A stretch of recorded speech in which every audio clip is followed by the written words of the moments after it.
D'accueillir nos héros du jour.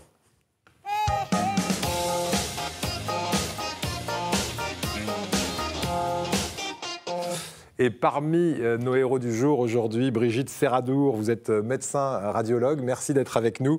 Et vous êtes la présidente du Centre régional de coordination des dépistages des cancers notamment. Et chaque année, au mois d'octobre, vous passez beaucoup de temps à communiquer dans le cadre de cette grande manifestation qu'on appelle Octobre Rose. Tout au long du mois d'octobre, vous nous rappelez l'objectif d'Octobre Rose. C'est pour ça que j'ai un petit ruban rose aujourd'hui. Oui, Octobre Rose a été créé dans les années 90 à l'initiative aux États-Unis de la famille Estée Lauder, qui a voulu se préoccuper dans une période où le cancer du sein ne guérissait pas aussi bien qu'en ce moment, de l'avenir des femmes en les sensibilisant. Ensuite, c'est passé dans le monde entier et en France, à partir des années 95, il a été créé l'association Ruban Rose. Ensuite, c'est le cancer du sein, parlons-en, qui a fait aussi office d'association. Cette manifestation sert à sensibiliser non seulement à la prévention et au dépistage pour parler de l'intérêt de dépister précocement le cancer du sein pour éviter. Il ne faut quand même pas oublier qu'il y a toujours actuellement, ça continue à monter, près de 57 ou 58 000 nouveaux cas chaque année. Donc on ne va pas se faire dépister à temps en France. Et 12 000 décès par an. Donc ça veut dire que si on pouvait arriver à trouver les cancers le plus petits possible, c'est là où il y a les meilleurs résultats en termes de survie et surtout de traitement qui soient moins agressifs. C'est ce dont on parle aussi dans le deuxième plan d'Octobre Rose, c'est essayer d'améliorer la vie de l'après-cancer. Le traitement qui pourrait être amélioré dans le sujet cosmétique, l'antifatigue.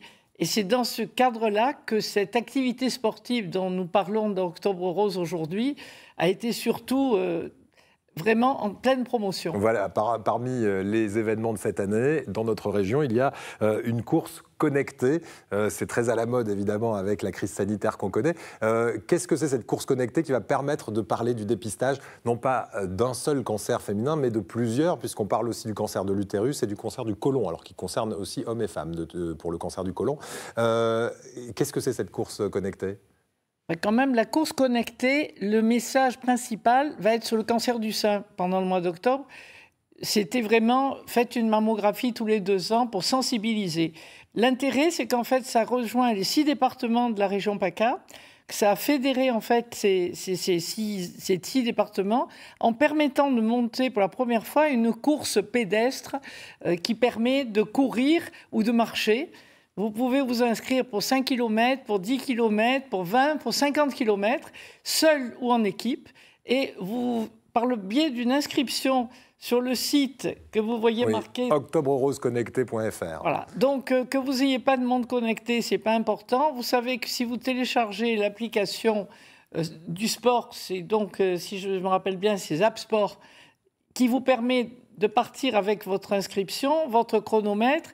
Et en fin de votre participation, elle peut être journalière, elle peut être une fois dans le mois d'octobre, c'est entre le 1er et le 31 octobre, voilà. Autant de fois que vous voulez. Donc le tout, c'est de cumuler des kilomètres. Voilà. Et si on n'a pas de montre connectée, c'est pas grave, on peut rentrer sur le site internet les kilomètres qu'on aura parcourus. Et c'est quoi la finalité ? La finalité, c'est qu'en fait, on participe à une action solidaire.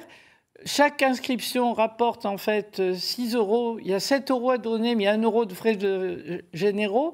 Et cette somme collectée servira à faire des actions de promotion dans nos 6 départements de la région PACA.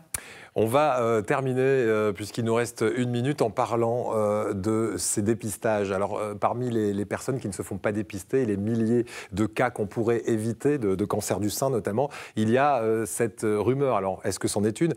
C'est douloureux de faire, par exemple, une mammographie, et ça peut déclencher parfois des cancers. Est-ce que tout ça, on peut tordre le cou à ce genre d'idées reçues, ou est-ce que ça peut arriver ?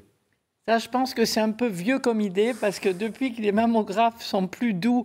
Et que je peux vous dire que moi, je continue à l'entendre. Mais que les techniciennes, quand elles sont bien formées, ne tirent pas sur le sein comme on pourrait penser qu'elles vont faire mal. Et une plaque en plexiglas qui appuie sur le sein, ça dure moins d'1 minute. Je pense que c'est vraiment très peu douloureux par rapport à d'autres examens qui ont une réputation qui est à la hauteur d'une certaine douleur. Donc je pense que ça ne doit pas freiner les personnes. Et en fait, c'est un examen qui est réalisé tous les 2 ans, à partir de 50 ans jusqu'à 74 ans, a quand même permis de faire baisser la mortalité d'environ 20% déjà en France, et Bravo. chaque année, ça continue. Allez, octobreRose.fr pour se renseigner, pour savoir où trouver des dépistages gratuits dans tous les départements de la Provence-Alpes-Côte d'Azur. On reçoit en fait une invitation par le centre régional à toutes les femmes de la population cible, et disons que par ces invitations qui sont envoyées tous les 2 ans, ça remplace l'ordonnance pour celles qui n'auraient pas pensé à passer leur mammographie. Il ne faut pas l'oublier, c'est le message principal. Merci beaucoup Brigitte Serradour. Alors,